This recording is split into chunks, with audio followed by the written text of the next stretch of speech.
Fala pessoal, sejam muito bem-vindos a mais um episódio do podcast Movimento em Foco. Aê. Estamos aqui, o trio Parada Dura, o trio Ternura da fisioterapia, a tríade, Trindade. a trindade. Esqueceu o nome? Eu tinha esquecido, cara. Reunidos aqui em uma câmera hoje, porque a Cris nos abandonou por um motivo nobre, justo, obviamente. Mas estamos aqui para falar sobre tudo sobre o valgo dinâmico, certo? Tem muita coisa para falar Você sobre o valgo apontou para a dinâmico. TV, mas ainda não tá essa parte. Enfim, passou para quem estava já assistindo aqui a tela atrás. A gente andou ousado, né? Tudo sobre futebol. Tudo sobre, você já sabe tudo sobre futebol, agora você vai saber tudo sobre o valgo dinâmico. Um episódio daqueles mais um para quebrar alguns mitos aí, né? Será? Será? Como corrige valgo dinâmico? Ixi. Essa é uma boa dúvida do pessoal, né? Chama muita atenção, né? Uma das coisas que chama bastante atenção em esportes no geral é o joelhão para dentro, seja em corrida, seja em agachamento, seja em, enfim, diversas funções. E a gente vai tratar aqui do que é essa manifestação no corpo, como ela acontece e erros comuns na tentativa das correções e o que de fato é eficaz para corrigir isso. A gente pode começar pela seguinte premissa ou pergunta, né? Isso é um problema? Porque também há essa dúvida, né? Uhum. O valgo dinâmico é um problema? Você já começou bem, hein? Vamos nessa? Bora. E aí, valgo dinâmico é um problema? Ou é só... Cara, eu até coloquei uma foto que acho que ajuda nessa discussão. Daqui a pouco ela aparece aí. Quando aparecer eu falo, ó, essa é a foto. Mas bora. Cara, eu vou responder meio curto e grosso, assim. É um problema. Tem situações em que ele não é. Então, essas situações que são meio... não é exceção, mas é aquilo que você tem que olhar. Por que em algumas determinadas condições aquilo não é um problema? Mas, via de regra, é. O joelho não foi feito para fazer movimentos de plano frontal. Ele foi feito para fazer, basicamente, dobra e estica. Aí o Bonadinho fica bravo comigo, que é cirurgião de joelho. Então, os caras têm uma puta dificuldade para controlar a rotação. Mas, então, o joelho roda a partir do momento que ele está dobrado, mas, basicamente, que ele tem amplitude para fazer o que ele faz. Porque a ação primária A ação dele. primária dele é flexão e extensão, é plano sagital. E então o joelho desviar no plano frontal pro varo ou pro valgo não é interessante. O valgo é um pouquinho pior. Não é porque o grau de liberdade existe que ele necessariamente precisa ser utilizado, né? Não, o do plano frontal nem existe, né? No joelho. Se ele está desviando no plano frontal é porque alguém permitiu que ele fosse, alguém jogou ele para o plano frontal, que vai ser alguma articulação adjacente. E então, assim, valgo dinâmico é ruim? É. Tem situações em que ele pode não ser ruim? Tem, e dá pra gente explorar. E até em uma dessas situações que ele não vai ser ruim, a gente já conversou aqui. Em algum momento a gente mostrou um vídeo do Djokovic aqui, não foi? Uhum. Eu não lembro em qual assunto que a gente estava falando, que ele estava fazendo um alcance lateral e a perna sem a carga, digamos assim, né? Sem a carga de freio ali, estava fazendo um valgo simplesmente de arrastar o pé ali na quadra, né? Então ela estava auxiliando um pouquinho no freio, na desaceleração, mas você via que nitidamente ele não estava fazendo força. Então isso já até salienta um pouco de qual que é a situação que vai preocupar quando tem o valgo. Vai preocupar quando você tem sustentação associada com necessidade de controlar um pouco dessa carga do corpo ou até cargas adicionais, que pode ser um peso externo, uma carga de um adversário trombando e dividindo uma bola com você, e que você tem que lidar com tudo isso em cadeia cinética fechada, né, principalmente. E aí, por que esse valgo é ruim no fim das contas, né? Com carga. Esse é o assunto que tem tudo a ver com o último episódio também, né? Acho que a gente pode começar do começo definindo. Quem ouve certamente sabe o que é o valgo dinâmico, mas Aí, olha aí. tá passando rápido as fotos. Enfim. Como chama essa mulher mesmo? Bridget Kosgei. Então, a definição anatômica do valgo é quando a extremidade distal se afasta da linha média. Então essa articulação, o popular é o joelho para dentro, né? Então quando o joelho se aproxima um do outro, se aproxima da linha média, mas a referência não é o joelho em si, é o elemento distal se afastando da linha média. E em relação a isso, pensando bem plano frontal, né? Então, se o joelho vem para dentro, a extremidade distal se afasta, isso é o valgo. Mas entrando nessa parte mais tridimensional de rotação, quando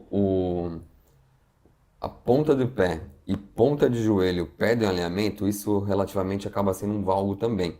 Então vai ter situações que você aponta o pé para fora, vamos dizer um agachamento sumô, você está lá com o pé apontado para fora.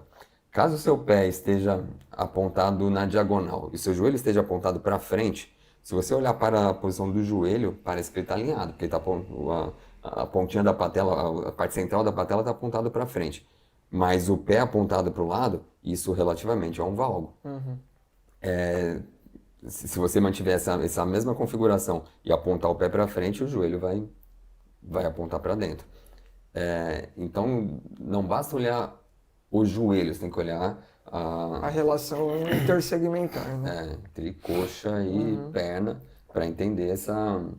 Porque esse valgo pode não ser só plano frontal, como se fosse uma abdução de joelho, que o joelho não faz abdução, mas a carga seria como se fosse um movimento de abdução. Na biomecânica, em testes, quando se faz uma análise cinemática, a expressão usada é abdução de joelho, quando tem essa carga.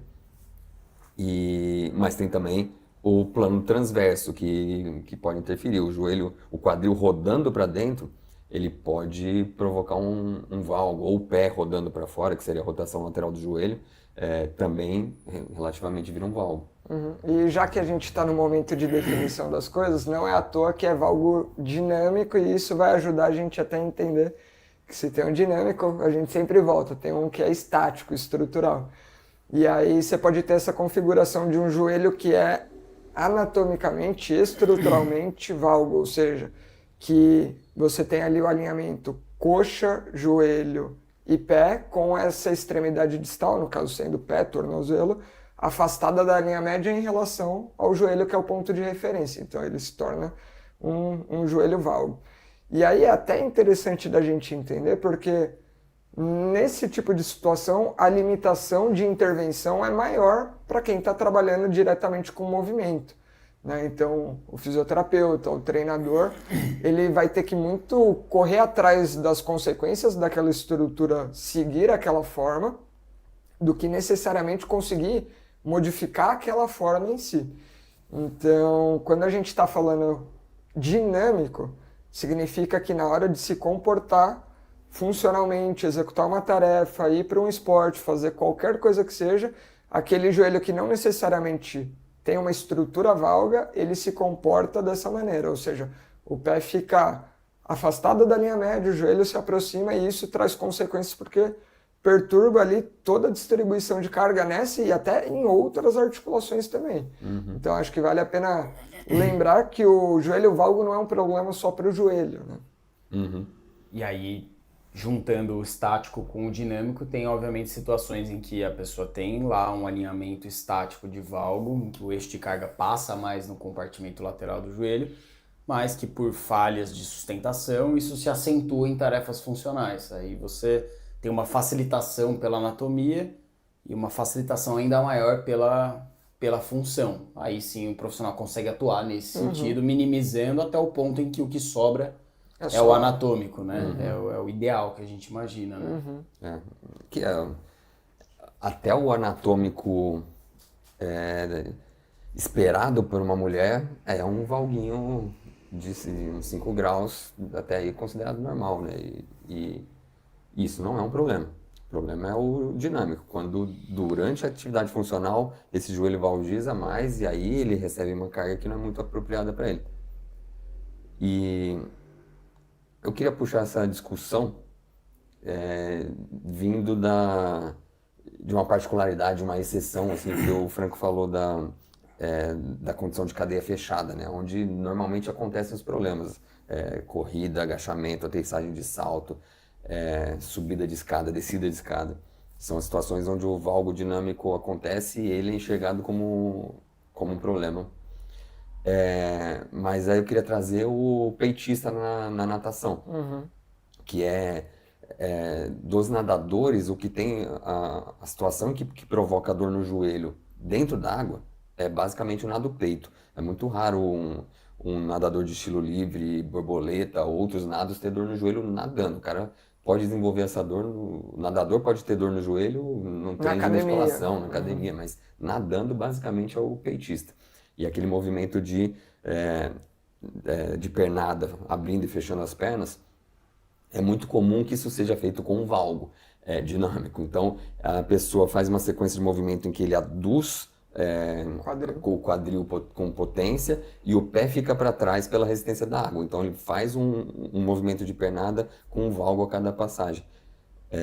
E isso tem a lesão típica do peitista, que é tendinopatia da pata de ganso e uma degeneração também do colateral medial, uma dor na topografia do colateral medial. E isso é fácil. Dependendo da cronicidade, até uma lacidão desse ligamento pode acontecer, né? E eventualmente esse cara é comum também que não vem muito ao caso aqui do valgo, mas ele vai ter dor nos adutores, pode ter dor no tendão dos adutores proximal. Mas, então, essa é uma situação que também é facilmente corrigível. A hora que você põe a intenção do movimento, cria uma sinergia que não é potência de adução de quadril, mas que é a intenção de juntar os pés, tira esse estresse em valgo do joelho e essa dor medial no joelho passa quase que instantaneamente. Eu falo com os alunos que essa é a lesão para uma sessão. Ensinou a fazer a sinergia certa da pernada, o cara falar assim, não dói, pronto, vamos levar isso para a piscina, a dor virou um referencial, passou, empurra certo, tá resolvido, não tem grandes aprendizados para passar para o paciente.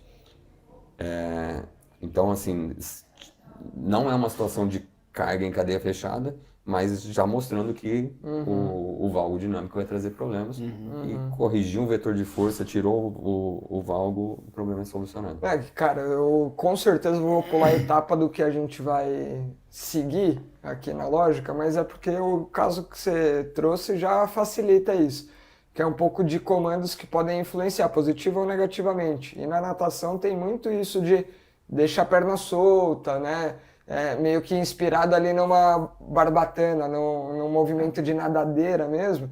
Então, às vezes, o comando é de deixar o pé solto, sem função, e aí é claro que na hora que você tem que fazer uma pernada como essa, com a extremidade distal ali molenga, meio solta, você quebra essa sinergia no meio.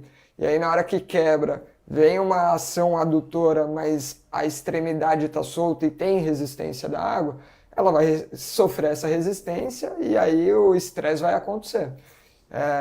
E aí, às vezes, só de trazer, o pé não precisa ficar duro, mas ele precisa ter intenção de executar a tarefa. No final das contas, você quer que venha aquela pressão, né, da perna esmagando ali a água, formando uma coluna que jorre meio igual... Me lembra uma função de tentáculo de polvo, água viva, coisa do tipo, assim. Né, esguichando a água para longe, digamos assim. Então, aí já muda o cenário. Por isso que o comando, talvez, que influencia na ação, é fácil de intervir com outro comando que substitui de uma forma melhor. É isso. Boa. E aí, em situações de cadeia fechada, obviamente, a gente está falando de uma carga que passa naturalmente mais, carga compressiva maior em compartimento lateral, carga em tração maior no compartimento medial, e isso sendo aplicado com rotação, muitas vezes, né, nas situações de mudança de direção, giros, enfim, em movimentos que não eram para acontecer em todos esses planos, né? Então tá aí as consequências, lembrando o episódio que a gente já trouxe, né, que a biomecânica não mente, né? Então, uma Bridget Kosgei, apesar de super campeã, tem lá, certamente, algum nível de sobrecarga nas estruturas do joelho. Se ela tem dor ou não, como ela lida com isso, é outra história, né? Até onde eu sei, ela estava afastada de competição por lesão. Então, vamos puxar depois essa informação, que lesão que foi essa. Mas, fato que há sobrecarga, Acho que a gente pode ir por esse caminho. Então, você falou do bem plano frontal, né? Então, quando o joelho vai para dentro, tem compressão no Enquanto compartimento. vocês vão explicando isso, eu vou tentar arrumar a passagem ali dos slides, que tá muito rápida, né? Vai falando aí que qualquer coisa eu comento, vai. Então, quando o joelho vem para dentro no plano frontal, se a gente pegar exclusivamente o plano frontal, seria esse mecanismo de maior compressão no compartimento lateral e tração no compartimento medial. Isso por si, então, já diminui a área de contato, então põe mais pressão no compartimento lateral, então a gente vai ter uma sobrecarga em estruturas de carga ali, né? A própria cartilagem e a lina da articulação, menisco lateral, e do lado medial vai ter tração na pata de ganso, vai ter tração no ligamento colateral medial. Se tem uma lacidãozinha, ainda tem a questão da volta, porque a hora que valgiza na volta pode ter até colisão de côndilo medial. Sai de um valgo para um varo. E às vezes nem vai para o varo, mas é o retorno só, né, para o alinhamento. E às vezes pode ter uma colisãozinha, já vi em ressonância sinais dessa colisão, edema ósseo, coisas assim na volta desse valgo. E isso vai ter também uma repercussão no aparelho extensor, que a partir do momento em que o joelho valgiza, você vai ter um aumento de ângulo Q, e o ângulo Q é esse ângulo do quadríceps. Então, tentando mostrar aqui para a câmera, você vai ter um ligamento patelar que vai estar numa posição inclinada, então é como se fosse um valgo do aparelho extensor, né? Então tem um ligamento patelar que se dirige, então estou subindo de baixo para cima, se dirige para dentro, e depois um quadríceps que puxa para fora. Isso cria um vetor de força que traciona a patela para fora, e aí a patela vai ser comprimida no côndilo lateral do fêmur, e ela não é puxada para fora só para o lado, assim, ela também faz uma rotação, um tiltzinho, que comprime ainda mais a patela no compartimento, no côndilo lateral do fêmur. Então cria também uma sobrecarga na articulação patelofemoral e no ligamento patelar. O ligamento patelar, que ele tem um formato de feixe, assim, como se fosse uma fita, a hora que ele trabalha com essa inclinação, as fibras mediais vão estar mais tracionadas e as fibras laterais vão estar meio frouxas. Então, para a mesma carga que esse tendão está recebendo, as fibras mediais vão estar recebendo uma carga muito maior. Então, a gente tem pontos de repercussão, né? Compartimento lateral do joelho, compressão, compartimento medial, tração de tendões e ligamentos. Aparelho extensor do joelho, com sobrecarga nas fibras mediais da patela e compressão lateral na patela femoral. Se entrar algum componente de rotação no joelho junto, aí também já começa corno posterior ou corno anterior do menisco. Então o negócio ganha uma complexidade a hora que você associa plano frontal com plano transverso. Esqueci de alguma coisa? Algo mais? Não, acho que de maneira geral é isso. E aí, considerando essa passagem do vetor da força-peso, quanto maior a magnitude do valgo, maior vai ser o braço de alavanca a favor desse torque que acentua cada vez mais o valgo. Então, cara, quanto mais aumenta, pior fica o negócio. Quanto né? mais valgo, mais torque, que seria o torque abdutor, abdutor do joelho, né?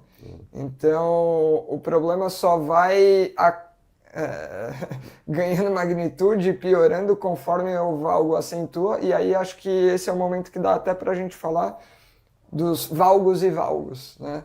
Então, aquele valgo que tem uma amplitude muito grande, aí aquele valgo que é mais curtinho, aquele valgo que é extremamente brusco, aquele valgo que vem um pouquinho mais acentuado. Então, não é todo valgo que vai colocar a mesma sobrecarga nas mesmas estruturas, né? E aí, como essa carga vai parar em cada ponto, claro, não depende só do joelho, acho que esse é o primeiro ponto. Depende de toda a cadeia cinética e de como essas cargas vão se combinar para no final das contas fazer uma resultante em cima do joelho ou em cima de outra estrutura, mas a forma, né, a qualidade dessa carga também é muito importante de ser avaliada. Cara, é determinante. Então, muita gente olha para o valgo dinâmico olhando para a amplitude, assim, o quanto o joelho está para dentro ou não. Mas o como ele chegou lá é fundamental. Então, se você tirar uma foto de alguém numa postura agachada com o joelho lá para dentro, às vezes você pode ver um baita valgo, mas aquilo não necessariamente foi ruim, porque aquilo pode ter chegado naquela amplitude de forma bem lenta e controlada. Então, apesar de estar numa posição ruim, chegou lá de forma suave. Então, se tem um valgo, mas com algum controle excêntrico de abdutores, com algum controle excêntrico de músculos tensores mesmo, e essa descida foi suave, esse valgo vai ser menos danoso do que aquele valgo que às vezes de menor amplitude, mas que é brusco, né? Na corrida a gente vê aqueles valgos que são curtos, curto e seco, plá, plá, plá. Esse é um valgo muito mais perigoso daquele que é mais longo e mais amplo, só que mais suave na descida.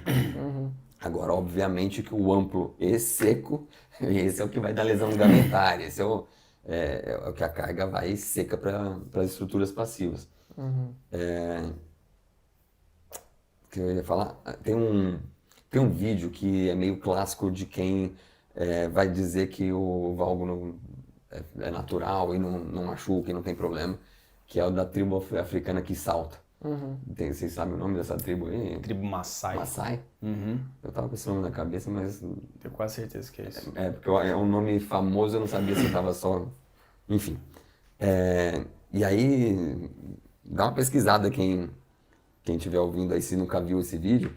É uma tribo que salta, né? Os caras saltam muito. É um ritual, é quase como uma dança, assim, né? Se juntam, eles fazem quase como uma competição, uma roda, junta um na frente do outro, eles ficam saltando juntos e cantando alguma coisa. Né? Um biotipo de... extremamente longilíneo. Longilíneo, um jogador de basquete, mas não é nem NBA, que os caras são uns grandão, né? É bem de saltador. Se fosse comparar com... seria o cara do salto em altura. É, verdade. E os caras ficam pulando vertical. E uns puta salto. Eu vi o vídeo que eu tô na cabeça tem um branquinho que é talvez um inglês junto, que é bem cara de explorador, com aquela calça begezinha, chapéuzinho e tal. E o cara tentando pular e sai um palito de fósforo do chão e os neguinhos saltando 5 metros de altura. E ali muitos fazem uma posição que se assemelha a um valgo. E aí você vê um joelho se aproximando da linha média, até chegando a bater às vezes um no outro, só que isso não chamei atenção para olhar para a posição do pé também. Você vai ver, os pés estão apontados para dentro, então se você visualizar essa cena, os 2 pés apontados para dentro e o joelho acompanhando, mantendo o alinhamento do membro inferior, a hora que flexiona o joelho, eles vão avançar para dentro. Então você vê aquele joelho entrando, mas aquilo não é valgo. Aquilo é uma flexão em cima de uma rotação medial de quadril. Né? Então você tem uma rotação medial do quadril que posiciona o membro inferior todo medializado, apontado para dentro, mas a partir a recepção de carga é feita com flexão. Aí aquele joelho avança para medial, dá uma puta cara de valgo, mas... Vou tentar achar o vídeo aí enquanto a gente vai conversando. Mas não é... Tem alguns dos Maasai que você olha que faz um valgo, mas não é aquilo tudo que chama atenção. E aí entra o que a gente estava falando agora. A pliometria dos caras é um absurdo de bom. Então o efeito de mola e a pliometria exige ação excêntrica, seguida da concêntrica, com transmissão dessa energia elástica. Então não tem essa questão do movimento seco que a gente estava falando, que é aquele movimento brusco de joelho entrando bruscamente. É um freio excêntrico que armazena energia elástica e devolve. Então isso, mesmo para aqueles que têm algum valgo, que não é tão assustador como parece ser no primeiro momento pela posição dos pés, ainda assim esse cara é protegido pela excelente pliometria que ele faz. Uma boa dúvida é por que eles fazem dessa forma também, né? Biomecanicamente, apontando o pé para frente. Qual a vantagem, né, para dentro? Se existe alguma vantagem? Se é puramente cultural ali a parada de um imitar o outro né? Assim, pensando friamente biomecanicamente, não tem por que virar o pé para dentro. A não ser que você tenha uma antiversão de colo de fêmur e você está buscando um melhor encaixe do fêmur no acetábulo. E, de repente, essa tribo tem uma configuração anatômica diferente, mas isso eu estou simplesmente chutando. Não sendo isso, biomecanicamente não faz sentido você saltar com os pés para dentro, não te traz vantagens, né? Mas, enfim, pode ser que seja isso. Virou a cultura dos caras, é esse o jeito que eles fazem. Já que você falou do valgo, que não é tão valgo assim, da tribo Maasai, o Franco tá procurando aí ver se acha o vídeo. Já achei. E o valgo do Michael Jordan no basquete? Esse valgo, esse é um valgo. Esse é um valgo. Esse é um valgo. Esse tem problema? Olha a joelheira que ele joga, que ele jogava. Aí você entra numa situação de altíssimo volume de saltos, aterrissagens, que é o pior. Muita corrida, mudando de direção e ele sempre vai para um valgo, que é bem típico do jogador de basquete. Né? E no caso dele, com frequência, mudança de direção em rotação interna mesmo do quadril, né? Do fêmur ali, o pé realmente apontando para dentro também, várias mudanças de direção. Só que aí realmente um valgo importante acontecendo, não só uma flexão em cima de uma rotação interna, comparando com a tribo Maasai, mas um valgo de fato acontecendo. No arremesso era bem clássico dele, né? Na preparação, no agachamento com valgo, né? Enfim. Isso aí no basquete entra aquela coisa cultural de imitação também, que cara, todo molequinho que vai jogar basquete meio que força esse valgo, porque as estrelas fazem também, né? E é outra coisa que não traz vantagem biomecânica. O Franco está aí esperando para... Não, pode terminar aí que depois eu introduzo, mas só para aproveitar, eu acho que o contexto cultural no basquete talvez até seja maior do que o da tribo Maasai, porque enquanto eu estava vendo o vídeo aqui, cara, não vi nenhum com essa característica aí do que você falou. Todos eles com a base muito estreita, muito próximo, um pezinho junto do outro. Bom, vou colocar aqui e a gente fala. E assim, um salto extremamente verticalizado. Vamos passar aqui. Você desmentido ao vivo. Não, eu não vi nenhum com essa característica. E outra coisa, né? Você deu o exemplo de pessoas que trazem esse vídeo a fim de dizer que o valgo não é um problema. Pegaram, sei lá, esse vídeo deve ter uns 10 saltadores. Pegaram um saltador e disseram, olha só a tribo Maasai, né? Generalizaram. Enfim. Tá lá do começo. Calma aí, que o vídeo... Deixa eu ver se aqui vai rolar o vídeo. O que tem que fazer? Eu acho que eu vou ter que abrir o YouTube. Vai falando aí que eu abro o YouTube. Tá, entrando na questão aí, voltando na questão do basquete.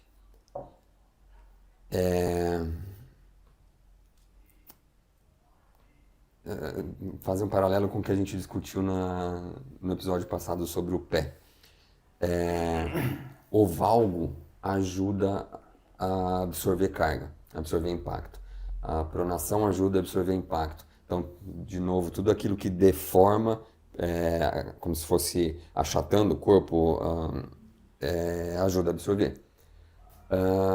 Só que é o desejável fazer isso? Não. A gente tem articulações com grande grau, assim, com grande amplitude, com articulações potentes, com músculos potentes, feitas para absorver carga no sentido da flexão, que é a inflexão do quadril, flexão de joelho, flexão do tornozelo, com músculos bem vigorosos para absorver isso.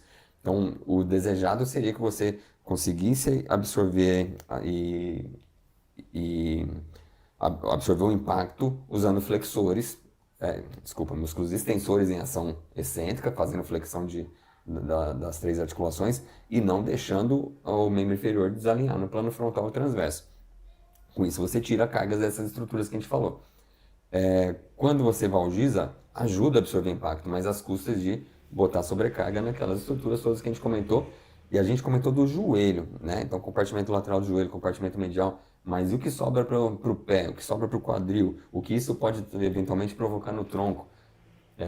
Então, as consequências do valgo dinâmico não ficam só no joelho. Dá pra gente explorar isso mais para frente. E até uma pontezinha para a gente explorar também, logo mais, das possíveis causas desse valgo dinâmico, né? Você foi trazendo que, enfim, o valgo ele pode, ele acaba funcionando como um mecanismo de absorção, mas em substituição ao que seria idealmente feito no plano sagital, pela tríplice flexão ali, um controle excêntrico acontecendo. Então, uma das possíveis hipóteses para um valgo acontecendo, dependendo da tarefa, obviamente, pode ser justamente uma insuficiência desses extensores, ou, enfim, um controle excêntrico ruim desses extensores pode levar a esse desalinhamento. Entre outras falhas que a gente vai discutir aqui, enfim, diferenciar o valgo no apoio bipodal, o valgo no apoio bipodal, enfim.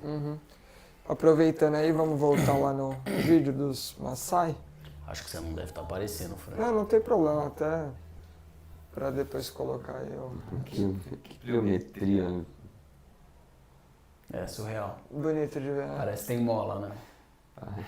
Parece que o cara tá sendo puxado para cima, não que ele tá se empurrando. E olha lá como a base é estreitinha, né, pro salto. E o movimentozinho da cabeça em cima. Curioso, né? Que eu acho Mas é engraçado que nesse vídeo nem muito valgo tá tendo, né? Não teve nenhum, é isso que eu te falei. Nesses aí, pelo menos que eu vi. Mas, cara, olha a leveza do cara. Realmente parece uma marionete sendo destacada ali, puxada do chão, né? Eu lembro. Esse fez um tiquinho da rotação. Ó, esse aqui fez. Esse aí. Ah, sim. Mas eu vou ser o cara chato e zoar aqui, não é à toa que ele tá com bastão aí. E talvez tenha um valgo de fato aí, né? Acho que não é só a rotação interna, não. Esse é o tipo. Esse é o que vai ter dor na tribo. A seleção natural vai fazer um trabalho, daqui a pouco ele não tá em grupo aí mais. Mas esse vídeo é curioso. Interessante é que é o típico vídeo que você pega pra ver em câmera lenta. Vou colocar aí a última vez aí. Tipo os caras que fazem aquele teste de salto vertical pra avaliar a potência e tal. E é colocado em super câmera lenta, parece que o cara fica alguns segundos parado no ar, de tão alto que o cara fica, a transição da subida pra descida. Esse é o vídeo, se a gente colocar em câmera lenta, parece que ele tá paradinho um pouquinho lá no topo, né? É bonito de ver, bonito pra caramba. E, cara, eu lembro até de acho que a primeira vez que eu vi algo sobre isso foi na aula da Bel. Da Isabel. Saco, que a gente até falou no último episódio.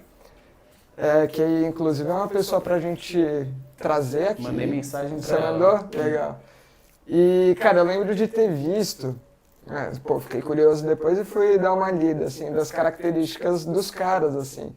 E tem várias características anatômicas, estruturais da mecânica deles, né, da morfologia do corpo, e uma das principais é a característica do tendão calcâneo, que é bem diferente dos caras. Que aí pode ser, inclusive, o tendão ali com um componente proporcional entre panturrilha e tendão, um tendão muito mais compridão, assim, acumulador de energia, e capaz de transferir realmente esse componente de mola. Esse do bastãozinho é o ruim da jogada. É o ruim da jogada. É o que faz o valgo. Muito bom. Vou voltar aqui para o nosso loop e aí seguimos a conversa. Pode ir? E aí, Bruno? Eu acho que eu ia sugerir isso, assim, causas. O que gera o valgo dinâmico? Quais não sei se a gente começa pelas interpretações erradas do que é o valgo dinâmico ou se a gente já vai pela linha do que costuma ser de fato causa do valgo dinâmico. Posso explorar um pouquinho mais as consequências para cima e para baixo? Sim. O que é o tradicional? Lembrando que o corpo é redundante e e as peças podem se organizar de formas muito diversas. Isso, o que mais acontece é um valgo com pronação do tornozelo, do pé, quadril aduzido, e aí a pelve provavelmente está caída, tem um drop pélvico, e o tronco inclinado para o lado da perna de apoio. Então cria um certo zigue-zague, né? O pé prona, o joelho vem para dentro, mas a pelve cai e também pode lateralizar um pouco, e o tronco inclinado para esse lado. Esse é o padrãozão clássico, assim, que você imagina um joelho valgo, você espera encontrar isso junto. Mas esses segmentos todos, eles podem se organizar de formas diferentes. Então, nem sempre você vai encontrar um pé pronado junto com o joelho valgo. Você pode encontrar um pé supinado com o joelho valgo, que é muito esquisito de pensar, mas tudo depende do que a pelve fez lá em cima. Se a pelve transladou e lateralizou bem, isso pode, você mesmo com o joelho valgo, a pelve lateralizando vai carregar toda a carga para a lateral e você vai ver um pé supinado junto com o joelho valgo. Você pode ver uma pelve neutra, você pode ver uma pelve até elevada, se o tronco deitar demais. Então a organização vai variar, e isso a gente está simplificando só de plano frontal. Botar rotação no meio já começa um tridimensional. Então os valgos vão ser diferentes, tem apresentações diferentes. Então, para cada apresentação diferente, você vai ter consequências diferentes em termos de biomecânica, de sobrecarga. Mas pensando no valgozinho padrão, pronou o pé, então junto você vai ter compressão lateral no tornozelo, tração medial. Quem recebe essa tração medial? Especialmente os tendões que passam atrás do malelo medial. Então, a gente está falando bastante de tibial posterior, mas está falando de flexor longo de dedos, flexor longo de hálux. O tendão calcâneo lá atrás, ele vai acontecer com ele a mesma coisa que aconteceu com o patelar na frente. Então ele é um tendão meio em formato de tubo, mas ele também vai receber uma tração maior nas fibras mediais e uma certa frouxidão nas fibras laterais. Então também vai ter, um paciente que você vem palpar a êntese, né, a inserção desse tendão no calcâneo, na parte medial. Se o cara tem uma tendinopatia, é muito comum, você palpar a região medial dói e a lateral não dói. Lá no pé, isso vai favorecer uma descarga, uma tração em face plantar, vai favorecer uma carga maior em cabeça de primeiro metatarso, sesamoide, canela. Quando o joelho vem para o valgo, especialmente o pé prona, a canela recebe uma carga em flexão. Uma flexão com uma convexidade medial, como se você estivesse tentando entortar essa canela para dentro.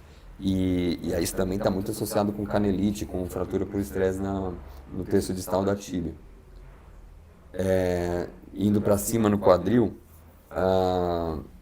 aí a queda da pelve ou a lateralização da pelve põe carga nos tendões pelvitorocantéricos, põe carga na articulação coxo-femoral, põe alguma compressão medial na região inguinal, que também não é incomum ver dor em região inguinal adutor por conta dessa queda. E aí subindo, coluna inclinada, então você vai ter mais carga, por exemplo, na região, se a gente está falando de membro inferior direito, na região, na lateral direita ali da coluna. Então, quando você tem um valgo em cadeia fechada, esse valgo nunca vem sozinho. Não necessariamente vai ser pronação que vai acontecer no pé, mas alguma coisa vai acontecer no pé, alguma coisa vai acontecer no quadril. E aí, de acordo com o arranjo dessas formas, vai ter sobrecarga, essa sobrecarga vai disseminar para medial, para lateral, tanto para cima quanto para baixo.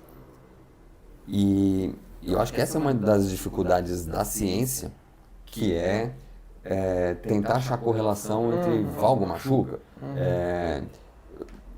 E aí tem que olhar para a configuração e contexto funcional. Quem faz valgo vai ter dor no joelho? Não sabemos. Depende da amplitude, da velocidade desse valgo, se é o brusco ou se é mais controlado. Depende, às vezes esse joelho está valgizando, mas o pé está recebendo uma carga muito maior e vai doer o pé e não vai doer o joelho. O outro caso que faz um valgo semelhante, mas quem vai doer é o quadril. Então fica um negócio meio, não existe correlação. Tá valgizando, mas se pegar uma população que valgiza, um tem dor no quadril, outro tem dor no joelho, outro tem dor no pé, outro tem dor na coluna, o outro não tem dor nenhuma. Então a ciência está nesse ponto de olhar para isso e falar, então o valgo não importa. Aí é negar a biomecânica. Aí é olhar para um fato claro, mecânico, e que existe correlação clínica. Quando você pega um indivíduo e essa pessoa fala, tenho dor no joelho quando eu corro, você vai olhar a corrida e você encontra claramente o mecanismo, isso está explícito no raciocínio clínico. Mas aí você olha para a literatura que não encontrou correlação populacional dessas variáveis. Prospectiva, né? E aí você vai... É transversal, né? Tipo, sim. Pega hoje quem tem valgo, quem tem dor. Essa relação vai ser muito difícil de encontrar. E aí a conclusão já meio que já para aí. Então não tem relação entre valgo e lesão, vamos parar de investir nisso. Não, aí você deixou de olhar para a biomecânica e isso é um erro se tratando de movimento. Deixa eu aproveitar, senão eu vou esquecer o que eu tô na cabeça aqui, que é, voltando no tema, que é valgo dinâmico. E aí muitas vezes a gente está analisando dentro do dinâmico, mas aí separa o recorte temporal de um frame estático no apoio médio, e aí você faz a leitura daquele trecho como, ó, o valgo é dinâmico, mas não, calma. Você não viu a formação desse valgo dinamicamente. Você está tirando um retrato. Você está tirando um retrato e está voltando para uma figura estática de algo que aconteceu dinamicamente. Então você pegou um frame de um segundo que teria pelo menos 24 frames de análise. Essa relação. E aí eu estou aqui com uma imagem muito clara de, imagina aquele paciente, e aí esse é um jeito até de se movimentar que é mais comum em mulheres. Né? Aquela corridinha meio torcida em que a gente vê os pezinhos indo para um lado e para o outro na fase aérea. Aí esse pezinho que foi para o lado na fase aérea, ele vai ter que voltar para o chão. Na hora que ele vai voltar para o chão, ele quase sempre vem desse movimento de fora para dentro. Ele vem cruzando, fatiando, né? Cortando a linha média. Na hora que ele vem, esse pé já vem num contexto de ser trazido pelo joelho. Então um componente meio parecido com a pernada do peitista, lá que o Cássio já falou. Então o joelho carrega o pé, que na hora que toca o chão e encontra a resistência que não é só da água, é a do chão, é do solo, com o peso do corpo com o peso do corpo em cima, isso vai colocar uma tração muito grande nesse compartimento medial do joelho. Então tem uma resistência muito grande com carga axial, comprimindo esse corpo para baixo e gerando um valgo que quase sempre é meio brusco, aquele valgo de solavanco. Cara, esse valgo aí é o típico para estruturas mediais ali de pata de ganso, colateral medial, sofrerem, que é diferente de um outro valgo, de alguém que até entra com um movimento mais linear e cede, como por exemplo ali aquele valgo que vai um pouco mais deformando sutilmente. Talvez não sofra tanto essa mesma estrutura passiva que vai ser tensionada de forma brusca. Então, vamos tratar o valgo realmente dinamicamente, entender toda a formação que gerou esse valgo até chegar no ponto crítico, que é, claro, apoio médio com 100% da carga em cima daquele momento. Belo corte. Vamos tratar o valgo dinâmico Com dinâmico. Né? Tira a foto de um momento e perde o vídeo, né? Porque como é que... Isso é engraçado, em qualquer situação, você tira uma foto, uma situação espontânea, todo mundo conversando, você tira uma foto naquele momento, tem coisas bizarras que você vai encontrar nessa foto que não representa o que estava... Então, não, segue em frente. Não, mas era esse comentário que eu não queria esquecer. Tá aí... Causas, quer falar? Acho que é para ir para as causas, né? Fraqueza de... Então, vamos para as causas clássicas, o que a galera põe a culpa e que a maior parte das vezes não é, a fraqueza. Eu vou trazer uma causa que geralmente não é e uma tentativa de correção que não é nada boa. Eu sei o que você está pensando. Vamos lá, vou expor aqui. Exposed. O teste começa com L. Não? Depois você fala o que você está pensando, então não sei se é Mas esse. com Lu? Onde? Não é esse, mas pode trazer ele. Tá. Causa, fraqueza de glúteo médio, beleza, abdutores, tentativa de correção. posicionar a pessoa ali num unipodal, agachamento, ou posição de afundo, pode ser. Jogar um elastiquinho pro valgo, pedir pra pessoa brigar contra, fazer uma abdução, muitas vezes até perder no pé, o pé de apoio do chão, o pé supinando ali, indo pra borda, contato pra borda lateral do pé. E simplesmente porque, enfim, no fim das contas, fortalecer em cadeia fechada é o que importa, né? Vamos colocar um contexto. Então... Não, mas aí já é um raciocínio clínico avançado. Avançado. Esse já tá avançado demais, mas enfim, é isso. O mais simplista vai trabalhar o glúteo médio isolado em cadeia fechada, em decúbito lateral, às vezes nem na ostra, um SLR lateral. Então, esse já está avançado. Avançamos. Então é isso, um entendimento de que, porque, beleza, o glúteo médio precisa estar forte na cadeia fechada. Você só coloca a cadeia fechada e faz um exercício como se fosse de cadeia aberta, só com cadeia fechada, buscando fazer essa abdução, essa lateralização do joelho e não compreendendo ali a função justamente dos músculos que sustentam a pelve, os músculos antigravitários no que seria a ação ideal ali de um movimento de sustentação unipodal.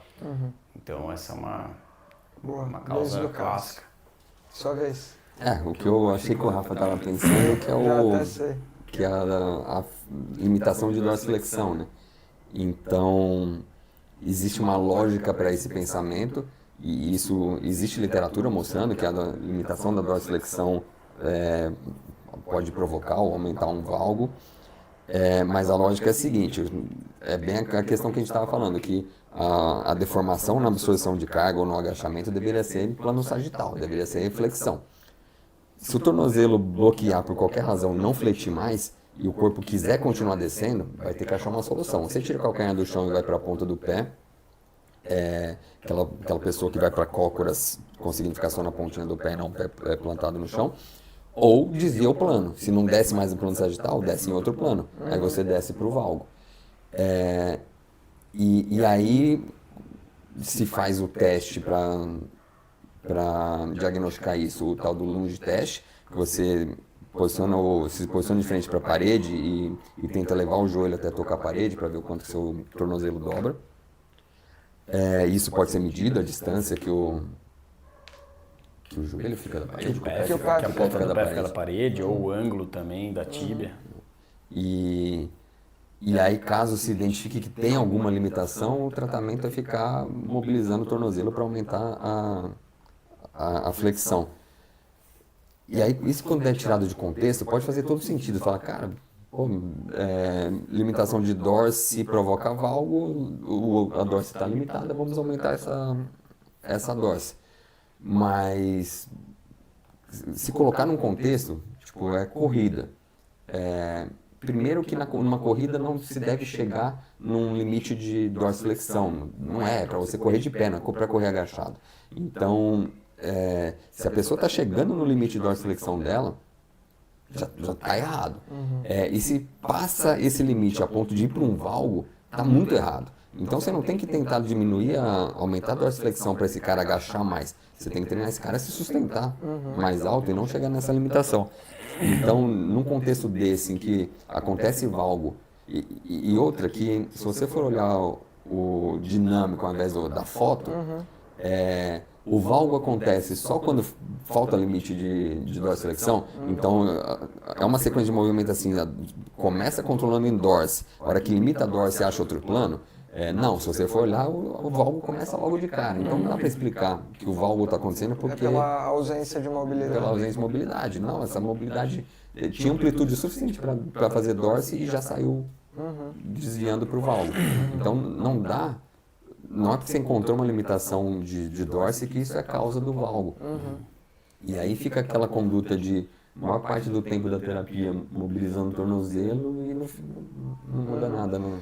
Um cenário que é fácil de visualizar situações em que a amplitude vai ser um limitador, eu até já usei bastante esse exemplo. Imagina que vai descer de um degrau alto e aí a primeira coisa que me vem na cabeça é a descida do busão.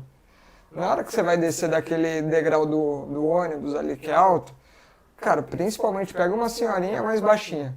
Cara, se ela for descer de frente, ela vai encontrar alguma barreira, até por questão de equilíbrio mesmo. E aí, qual que é a estratégia típica que vai adotar? A pessoa vai, entra de lado ali no ônibus e desce lateralmente. Por quê? Porque se ela jogar para frente, vai chegar no limite da dorsiflexão muito provavelmente, não vai ter amplitude para alcançar lá no chão, ou ela vai despencar, vai soltar lá para baixo e se vira como freia na perna de baixo, ou então ela pivoteia em cima da perna que está em cima, e aí desacelera e desce ali, conseguindo controlar, já que essa base lateral-lateral você consegue manter aí no centro de massa enquanto a outra perna busca o chão. Se fosse uma situação assim, né, que tá faltando alguma coisa, tá chegando ali no finalzinho, não quer ir para o pivoteio, deixa pronar, deixa fazer, faria algum sentido, mas mesmo assim não seria o desejado. A melhor estratégia ainda seria buscar esse pivoteio, ou sei lá, desce de costas, mas não desce assim, entendeu? Na corrida faz zero sentido. E aí, só para trazer uma outra coisa que pode ser o problema, às vezes pode ser uma falha de realmente um aparelho extensor, aí eu nem vou colocar do quadríceps, mas a ação extensora do membro inferior como um todo falha, né? Aí o sistema nervoso, já sabendo que não pode contar com isso, solta para onde consegue ter algum controle. Né? Então, e aí geralmente vai ser aquele negócio meio que na hora que vai de uma vez. Né? Segura, na hora que vai para uma pronação brusca, vai para uma trava passiva ligamentar, vai para uma pelve que aduz bastante porque não quer deixar esse joelho dobrar de forma alguma. Então, pode ir para esse cenário. Não é o mais comum de tudo, porque geralmente alguém que tem uma falha tão grande assim tem um problema de base muito maior e você consegue detectar coisas até mais precocemente do que esse valor. E o Rafa trouxe coisas que parecem ser causa, mas não é muito causa, né? O Franco trouxe uma causa mais real. E o fato é que o fato é muito também ousado, né? Tipo, eu sei o fato. Mas a literatura tá meio míope nesse sentido, porque a literatura meio que aponta para o quadril. Então, se o joelho valgizou, logo o quadril aduziu e o problema é do abdutor do quadril que não segurou. E isso é meio lei, assim. Então, e é onde também tem falha. Porque se o joelho veio para dentro porque o quadril aduziu, logo o abdutor está fraco, o tratamento é fortalecimento, e aí a ciência começou a mostrar que não está funcionando esse tratamento. Porque pega uma causa que não é causa, aborda essa causa fora de contexto, que é deita a pessoa e faz o SLR deitado em cadeia aberta, ou faz a ostra e que está totalmente longe do contexto funcional, não tem transferência para o contexto funcional, o valgo ou a queixa continuam acontecendo lá na tarefa, e aí junta a fome com a vontade de comer, né? Que a ciência fala que não tem problema o valgo, que não encontrou correlação do valgo com a lesão. Quando eu trato, não melhora nem o valgo nem a queixa, tratando desse jeito. Logo, não precisa mexer com o valgo. Então, a leitura de grande parte dos fisios hoje e é o fisio que bate na mesa para falar, eu sou baseado em evidência, mas é mais do que isso, eu sou atualizado. Quando esse cara vai postar no Instagram, ele fala, antigamente a gente pensava que o valgo era um problema, mas isso é coisa do passado. Hoje a gente acha que tem que fortalecer para esse cara ser forte no valgo, para ele fazer um valgo e a estrutura dele ter capacidade de dar conta dessa demanda. Mas o que está por trás disso? Uma ciência míope que não enxergou e está desprezando a biomecânica, com estudos que às vezes são estudos bons, clínicos, randomizados, mas que propondo uma abordagem que não é uma abordagem que faz muito sentido, e aí nenhum dos dois mostra efeito, e o cara lava as mãos e fala, a ciência está me embasando aqui de que não tem nem que olhar para o valgo. A biomecânica não mente, você vai deixar a biomecânica de lado, e aí você vai estar errando, dizendo com um discurso para o mundo de que você é atualizado e nós que ativamos o transverso e corrigir um valgo dinâmico, a gente é terrorista biomecânico Terroristas e a biomecânicos. gente é desatualizado. Pô, vocês não estudam, né? Vocês dois são foda. Eu me formei no milênio passado, eu posso estar desatualizado, vocês não.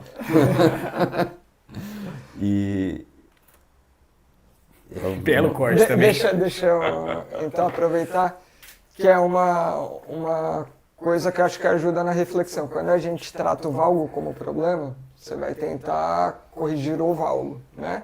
Corrigir aquilo que você está detectando que é a falha, né? Então o joelho está indo para dentro, tem que, quando não está extremamente errado, que é o leva para fora, traz para o alinhamento ideal, beleza.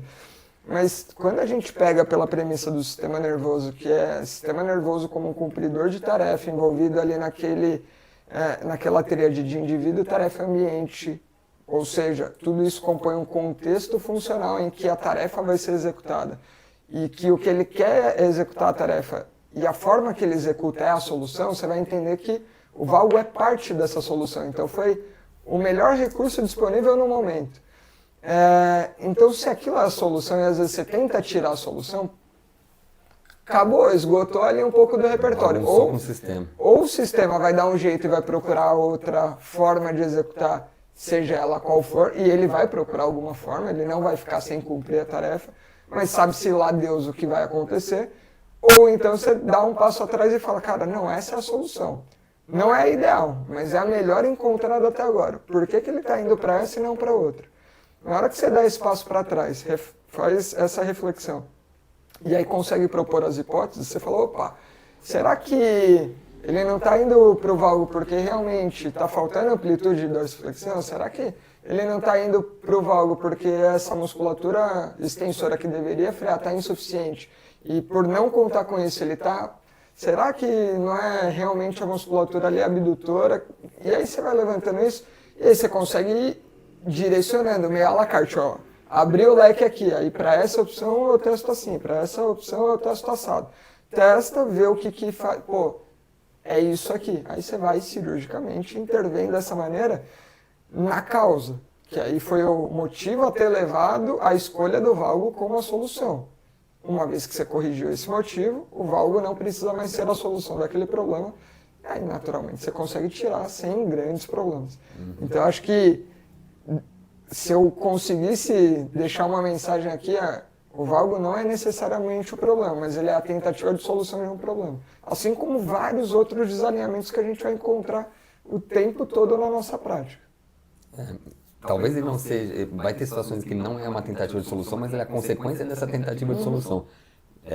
Então, existem pré-requisitos que precisariam estar funcionando bonitinho para o movimento sair bonitinho como de livro, né? Como é o esperado. Se algo falhar, o sistema não deixa de cumprir a tarefa porque esse algo falhou. O sistema vai achar uma alternativa. Essa alternativa pode ser o valgo. E aí, então, tentar tirar o valgo sem tirar esse pré-requisito que estava em falta, não vai funcionar.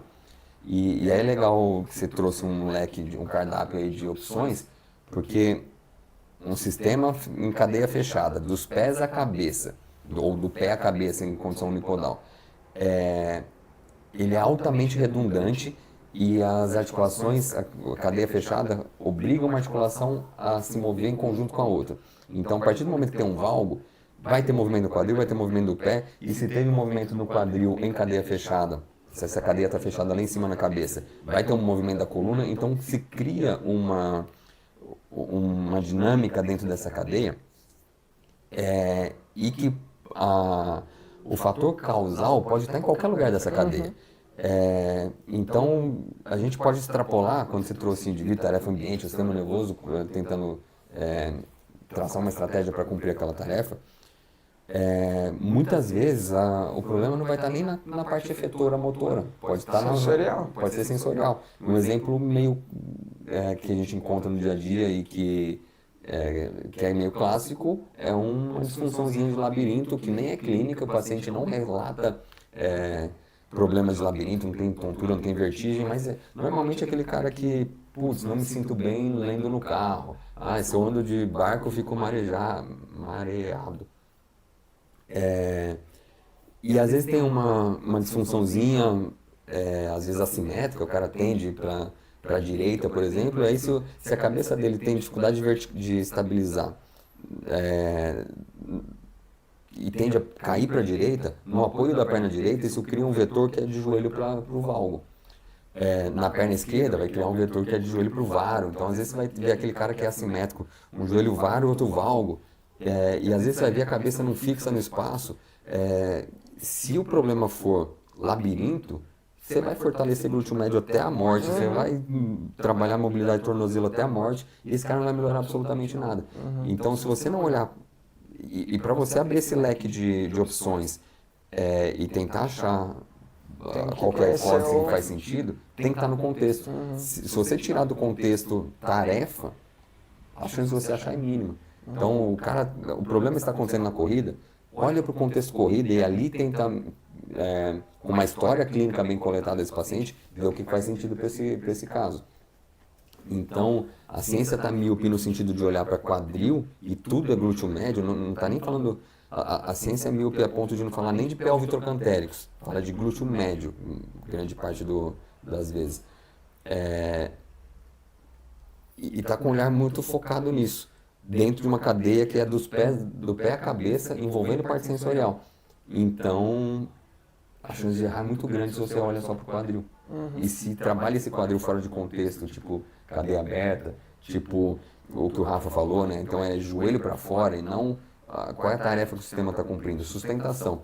Sustentação não tem joelho para fora. Se você está se sustentando em agachamento e forçando o joelho para fora, você está fazendo dupla tarefa.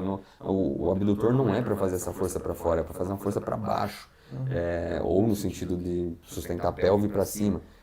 Então é outro vetor de força, vai estar errando. Então, como corrige o valgo dinâmico? Primeiro que precisa fazer. Não, beleza, agora vamos para as receitinhas lá, igual o último episódio que ficou bom, aquilo, o pessoal legal. gostou. Vai lá, como que corrige? Qual a sua receitinha? Troque? Inclusive é um TCC que a gente está tentando tirar do papel. O Juninho fez um piloto com isso há uns anos atrás, agora o Léo está tentando aumentar o N para ver se a gente publica isso. Mas tanto o valgo quanto o varo não são problemas de plano frontal, são problemas de ação antigravitária. Então, esse TCC, essa proposta é treinar a ação antigravitária para corrigir o valgo. Então, o meu clássico é cresce. Fica no pé só e cresce. Já. E depois de ter aprendido isso, se quiser fazer um agachamento unipodal, se crescer, gerar uma ação antigravitária enquanto faz agachamento unipodal, não vai ter valgo. Não tem como ter valgo dinâmico se você está em extensão plena. Não é? Ponto. Você pode ter estrutural, aí é outra história, mas dinâmico não vai ter. E, cara, nessa referência, eu lembro sempre daquele brinquedinho que é um burrinho, uma vaquinha com o elastiquinho dentro, que você aperta o fundo dele, ele desmorona, você solta, o elástico tensiona, pum, ganha sustentação, ganha firmeza. É a mesma coisa. Bota a sustentação ali que as coisas tendem a endireitar. Eu vou brincar ali na linha do exercício que a gente fez lá na última. Eu usei o troca, eu vou falar o adicione hoje. Adicione ao seu cardápio aí, além da ostra, não tem problema você fazer, igual a gente falou, não tem problema. Você vai recrutar ali um pouquinho a musculatura, mas coloque ali o exercício dentro do contexto que você quer. Pô, é pro agachamento, é pro apoio unipodal, mas dando um enfoque em ter essa ação extensora organizada no pé, com foco lá de pisar, empurrar e crescer como um todo. Uma vez que sustentou isso, aí você pode dar um controle da descida, da subida, mas dando esse foco. Então tudo bem você ter recrutado ali antes, mas coloca ali na base que você quiser e o direcionamento é de empurra o chão para baixo e mantém o membro inferior alinhado. Se é para dar algum comando com foco um pouco mais interno, né? O foco no alinhamento, e não joga a joelho para dentro, para fora, XYZ. Pisa e mantém alinhado. Acho que seria um pouco disso. Não foge do que o pessoal está acostumado, mas fica um pouco mais direcionado. Boa. Eu ia trazer algo talvez parecido com isso, que eu tava pensando numa situação de apoio bipodal mesmo, né, do agachamento. Bem comum, a gente vê o pessoal fazendo exercício envolvendo agachamento com elastiquinho para manter uma abdução, muitas vezes uma abdução maior do que a necessária, perdendo o apoio do pé e tudo mais, para justamente recrutar ali os abdutores durante Troca um a desalinhamento descida. por outro, né?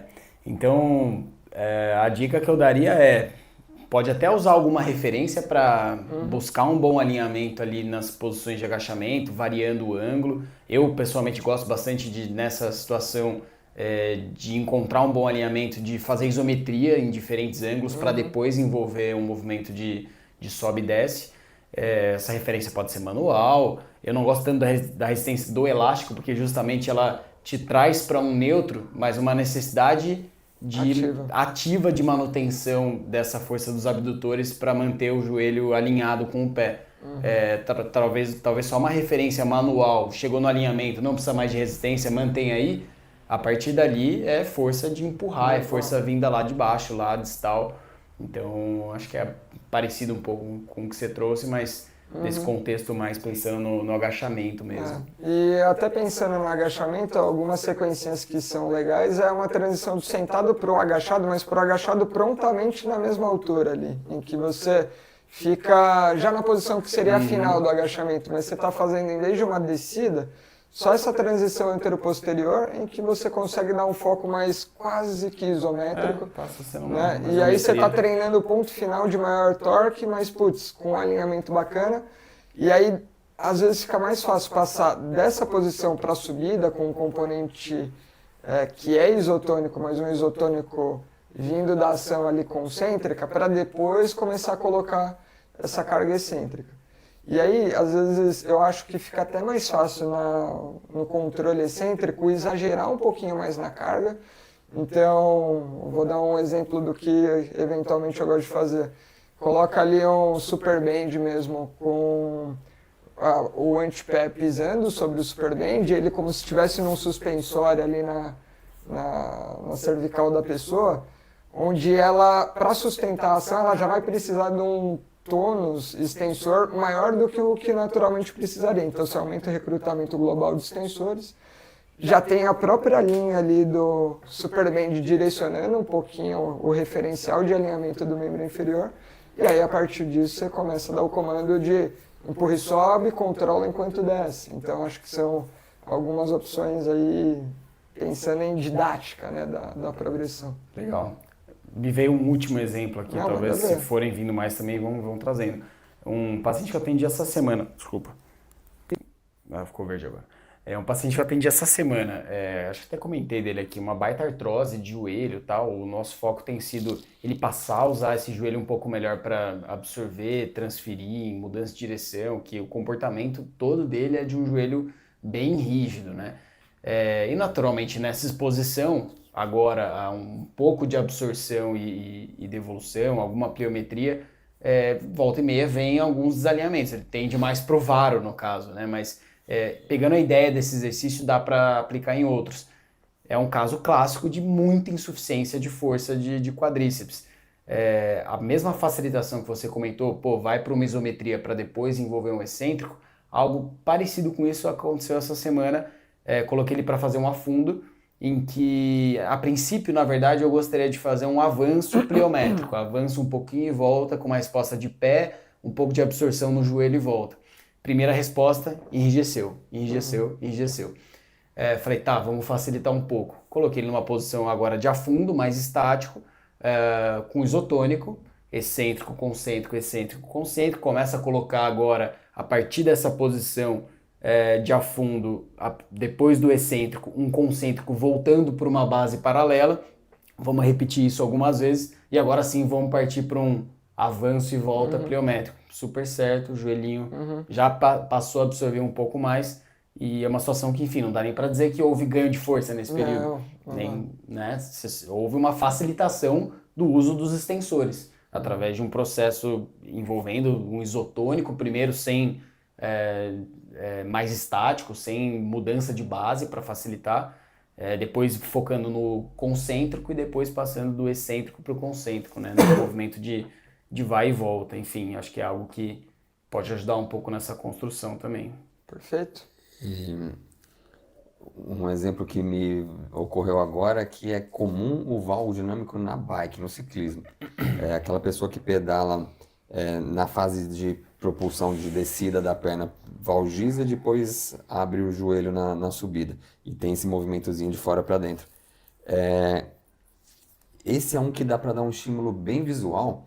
Se o cara tá pedalando na bike ergométrica ou no rolo, eu só posiciono em alinhamento e vou sinalizando para ele com a minha mão mesmo, ó, o movimento vertical. Você vai pisar vertical para baixo, vertical, vertical, vertical, vertical. E com a mão direcionando a direção do movimento, o cara consegue mimetizar isso na pedalada e sem nenhum estímulo, não próprio membro inferior, só estímulo visual, ele consegue alinhar. Então é uma atividade mais fácil, porque é só o concêntrico ali na descida, mas a sustentação é sentado, então tá bem tranquilinho, mas dá para trabalhar assim só no comando visual e já resolve essa tendência ao valgo. E Um caso recente de bike que eu atendi também foi, a gente deu essa referência de empurrar para baixo, mas ele percebeu uma baita diferença quando ele começou a se policiar um pouco mais com a volta, porque no movimento de volta dele, ele abria muito também, e na hora de empurrar, ele empurrava trazendo para a linha média porque partia de uma posição muito aberta do joelho. Então ele tinha que se concentrar um pouco para, além da empurrada firme, a volta tá organizada para cima. Constantemente alinhado. Né? Constantemente alinhado, exatamente. E essa é uma situação em que eventualmente pode acontecer do cara abrir se ele estiver muito agressivo na bike, com o corpo muito... flexão de quadril. Sim. Então limita a flexão de quadril, como é que ele consegue subir mais essa perna? Abrindo. Então, se for esse o caso, aí você vai ter que dar um jeito, ou sobe o guidão, ou vai ter que dar um jeito desse cara conseguir flexir mais esse quadril. E aí a última coisa só, você estava falando dessa atividade mais assimétrica, né, do afundo. Acho que vale o disclaimer aí, ou sei lá, a sugestão. Se tem uma atividade assimétrica, começa no simétrico, né? Começa no agachamento bipodal para depois ir pro unipodal. Não adianta ir para um... Como que chama aquele agachamento aqui? Não é nórdico, é o húngaro. Búlgaro. Se o cara tá com dificuldade, tá fazendo valgo, você vai pro búlgaro logo de cara, ele não vai controlar. Então começa no bipodal, dá um controle de ação excêntrica, antigravitária, bonitinha no bipodal, depois você vai tirando... Não, ou então frequentemente você vê alguém partindo ali já para um senta e levanta unipodal e você vê que a pessoa não tem nem a condição para, né? Você fala, calma, né? A vontade é calma lá, bichão, vamos devagar aí. Mas e dentro dessa sequência, concordo totalmente, cara. Assumir o agachamento na posição lá de maior flexão, simétrico, bonitinho, alinhado. Cara, primeira coisa, joga mais peso para um lado, joga mais peso para o outro. Consegue sustentar essa carga mantendo o alinhamento? Pô, consegue, beleza. Agora vamos arriscar. Às vezes eu nem peço para tirar o pé, arrasta o pé para trás, que aí você mantém ponto de contato, mantém apoio pelo menos de equilíbrio sensorial, enquanto sustenta a carga. Pô, consegue isso, aí você vai usando mais, mas partir disso para direto sei lá, um senta e levanta unipodal, ou então um saltito unipodal, calma, tem muita construção aí no meio. Botar demanda quando o cara não tá lidando nem com a baixa demanda, né? Eu gosto da capoeira, da ginga da capoeira. Uma questão mais estática dessa, eu ponho o cara em posição de agachamento bipodal, agora sustenta numa das pernas, joga a outra para trás. Volta pro bipodal, joga a outra para trás. E aí você consegue ir dando uma condição de agachamento unipodal, mas partindo de um bipodal já controladinho. Cara, um outro recurso é até caixote, step, né? Às vezes você não precisa ir para uma situação em que o cara agache, mas você, na própria altura, pisa num degrau alto e você tá com a carga no pé de baixo, mantém a carga no pé de baixo, mantém o outro pé alinhado e vai progredindo a carga à frente sem deixar perder o alinhamento. Que aí você já tá trabalhando o alinhamento, mas assim, com uma carga muito baixa, mas próximo já da amplitude de maior dificuldade. E aí beleza, depois você vai transitando ou até se arriscando a ameaçar subir ou realmente subir. Acho que, enfim, uma vez que você entendeu os princípios, o leque é infinito. Eu acho que é isso que a gente foi trazendo. A gente foi trazendo várias possibilidades aqui, né? A capacidade que o físio tem que ter, de novo, de sempre estar avaliando aquilo que está acontecendo na sessão, interpretar a resposta. E, de certa forma, o repertório é importante, porque aí você consegue achar soluções que ficam no meio termo entre aquilo que você está fazendo e o que você busca fazer lá na frente. Achar exercícios de transição, esse tipo de visualização é importante, né? Certo. E acho que entender funcionalidade é fundamental para tudo isso. Última coisa? Vai sair o curso de futebol. E o jogador de futebol tem valgo dinâmico, o jogador de futebol tem, às vezes, dificuldade de controlar o joelho, ele rompe o cruzado. Uma das coisas que a gente não falou, o valgo pode provocar lesão do cruzado. Sim. Não só do cruzado, né? Mas de tudo isso que a gente falou do microtrauma, imagina num macrotrauma, né? Exato. Vai tudo pro brejo. Então, mesmo o Cássio, expert em movimento, machucou o cruzado. machuquei. Tem uma boa explicação para isso, uma boa desculpa. Vai um episódio inteiro para isso. Mas fica atento, vale a pena fazer esse curso, porque você vai aprender sobre futebol, sobre treinamento, sobre a funcionalidade do futebol, treinamento no futebol, e esses recursos todos que a gente está dando de mão beijada aqui, lá vai ter contexto mais do paciente, como resolver essas situações. Eu não perderia. É isso. Eu não vou perder, eu vou estar lá. A gente vai estar lá. É isso, estaremos lá. Fique atento, então. Próximas informações a gente vai divulgar. Isso. Certo? Valeu, até o próximo episódio. Valeu, pessoal. Obrigado. Tchau, tchau.